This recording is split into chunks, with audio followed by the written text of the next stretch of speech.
Hello MotoGP enthusiasts. Welcome back to ZNGP Today. A dramatic weekend in Goiânia saw Marc Márquez return to winning ways, but the headlines were dominated by a literal hole that opened on the start-finish straight. The collapse beneath the resurfaced asphalt exposed drainage failures and forced schedule changes, turning what should have been a celebratory MotoGP return to Brazil into a test of crisis management and event readiness. Francesco Bagnaia left the Brazilian MotoGP Sprint with a sense of frustration rather than satisfaction. An 8th-place finish in Goiânia didn't reflect his true pace, and the Ducati rider knows exactly why. A crash in qualifying dropped him to 11th on the grid, and on a circuit where overtaking is notoriously difficult, that mistake defined his entire race. For Bagnaia, the problem wasn't speed, it was starting too far back. Jorge Martin's return to the sprint podium in Brazil wasn't just another result, it was a statement. After a year marked by injuries, doubts, and even thoughts of stepping away, the Aprilia rider is finally starting to look like himself again.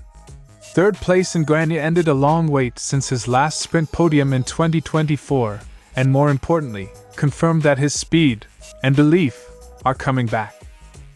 Marc Márquez returned to the top step in Brazil with his first sprint victory of the 2026 season, but the win came with an honest admission. Despite leading Ducati back to the front at the new Goiânia circuit, the Spaniard says he still doesn't feel fully at one with his bike. After a difficult Thailand opener and ongoing physical limitations, this was a result built on adaptation, intelligence, and resilience rather than pure comfort.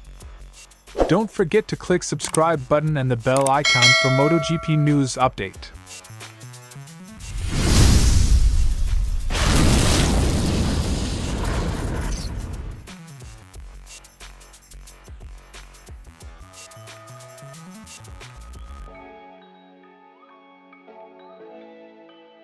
Heavy rains earlier in the week undermined a drainage pipe beneath the newly laid asphalt, creating a sizable chasm on the start-finish straight.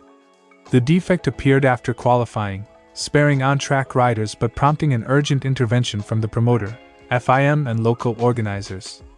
Repairs and safety checks delayed the sprint and shuffled the support class timetable. The swift repair work averted a major incident, but the episode exposed a serious infrastructure failure at a venue hosting MotoGP for the first time in decades. The incident damaged the event's image at a time when MotoGP is courting new markets and aiming for F1-level presentation. Team principals and paddock figures voiced frustration, arguing that promoters must ensure circuits are fully prepared before hosting top-tier events. The delay in the visible hole undermined the polished spectacle MotoGP seeks to project. For a championship expanding into new venues, operational reliability is now as important as the racing itself. Torrential rain earlier in the week revealed weaknesses in drainage beneath the fresh asphalt. The resurfacing delivered excellent grip but proved slow to dry, and the collapsed pipe showed how hidden subsurface issues can create sudden, dangerous failures. Organizers now face scrutiny over site preparation and long-term drainage resilience. New circuits must be stress-tested for local weather patterns. Resurfacing alone is not enough without robust subsurface engineering. Despite the disruption, the sprint produced drama. Marc Márquez claimed a comeback win and Jorge Martin scored his first Aprilia podium in a sprint. Marco Bezzecchi's 4th place kept Aprilia competitive, while Pedro Acosta and KTM struggled on the technical Ayrton Senna layout. The racing provided entertainment, but it felt overshadowed by the safety scare. The on-track narratives were compelling, yet they were framed as a temporary fix over a much larger organizational problem. The Goiânia episode underlines the need for stricter pre-event infrastructure checks, clearer contingency planning, and better alignment between promoters and governing bodies. Future new venue debuts should include independent drainage and subsurface audits, plus contingency timetables that prioritize safety without sacrificing the fan experience. If MotoGP wants to expand responsibly, it must insist on higher operational standards from partners and ensure circuits are resilient to local climate extremes. The hole on Goiânia's straight was more than a physical gap in the asphalt. It was a symbolic crack in the logistics of MotoGP's expansion. While the paddock's rapid response kept the weekend alive and produced memorable racing moments, the incident is a clear warning. Growth must be matched by rigorous infrastructure standards. Until organizers and the FIM close that gap, new venues will always carry the risk of turning a sporting celebration into a crisis. Bagnaia openly admitted that his sprint result was decided before the race even began. Pushing hard on his outlap in qualifying, he failed to bring the front tire up to temperature and crashed, losing any chance of starting near the front. The problem wasn't the race, it was the crash in qualifying. It was my mistake. Despite starting 11th, Bagnaia showed competitive pace during the sprint, even opting for a different strategy with the medium rear tire. He was able to stay close to the riders ahead, suggesting he had the speed to fight much higher up the order.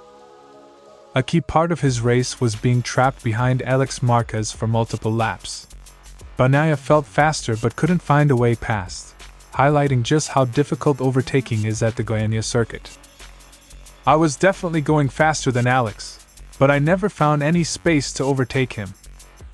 Bagnaia was the only rider to choose the medium rear tire, but he dismissed it as a problem.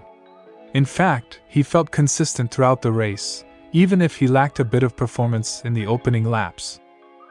I didn't have any problems with the rear tire. It was very consistent.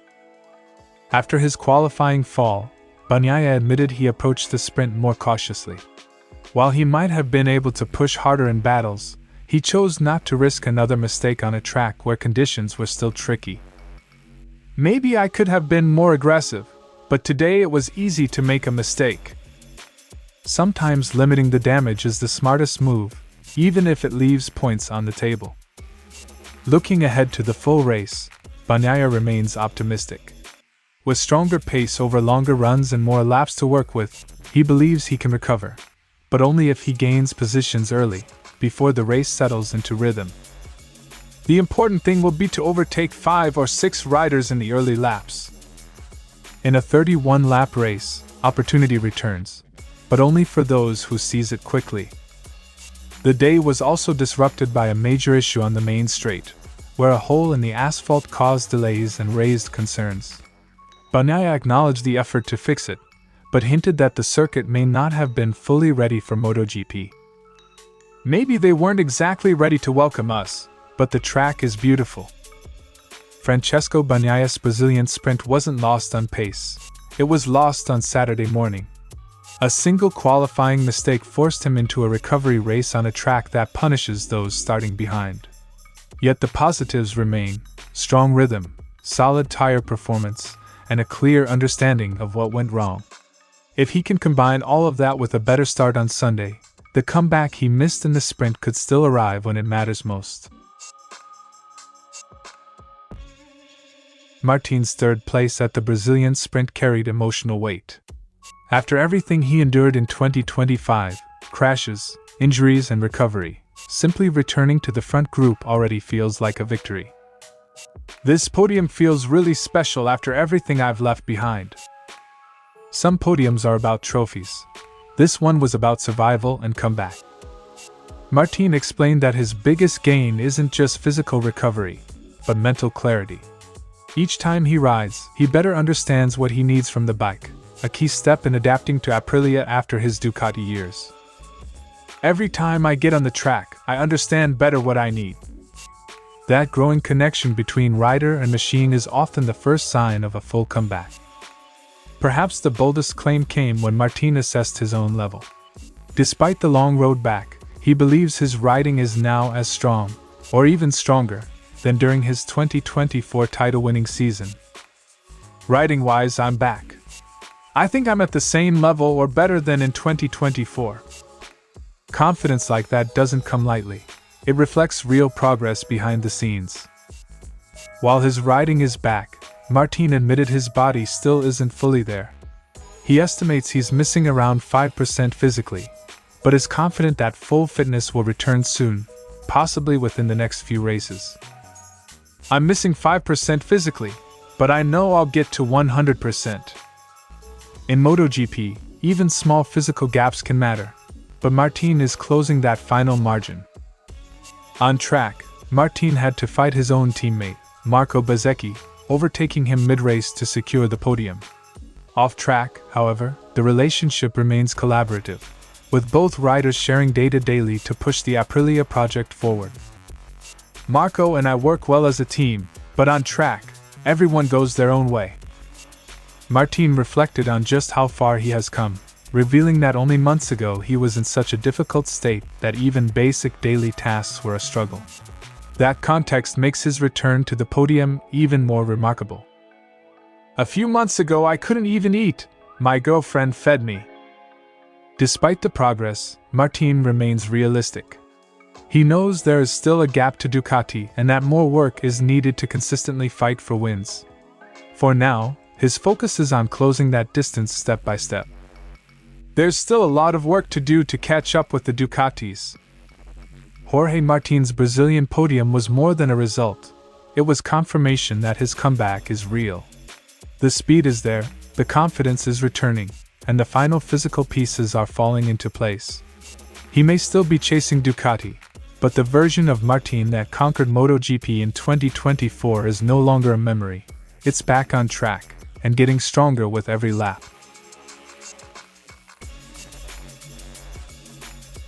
Márquez's sprint victory marked a key turning point after a troubled start to the season in Thailand.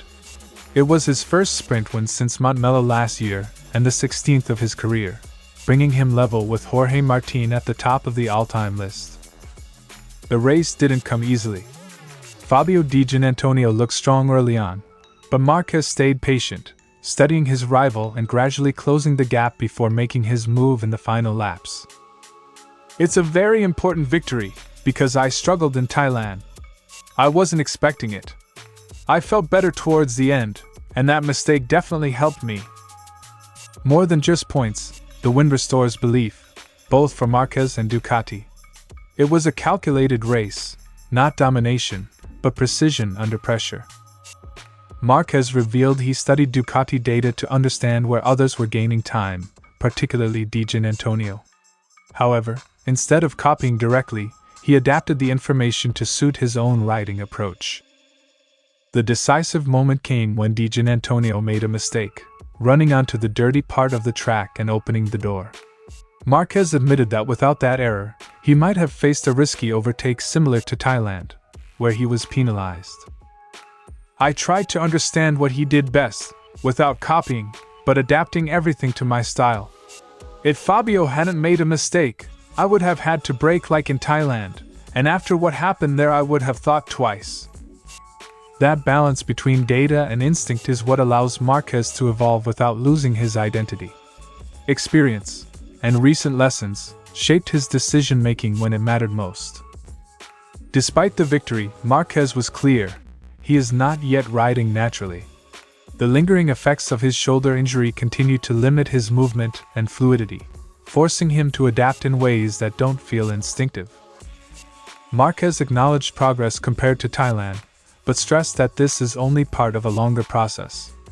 He still cannot express himself on the bike as he did before, meaning further gains are possible as his condition improves and confidence grows.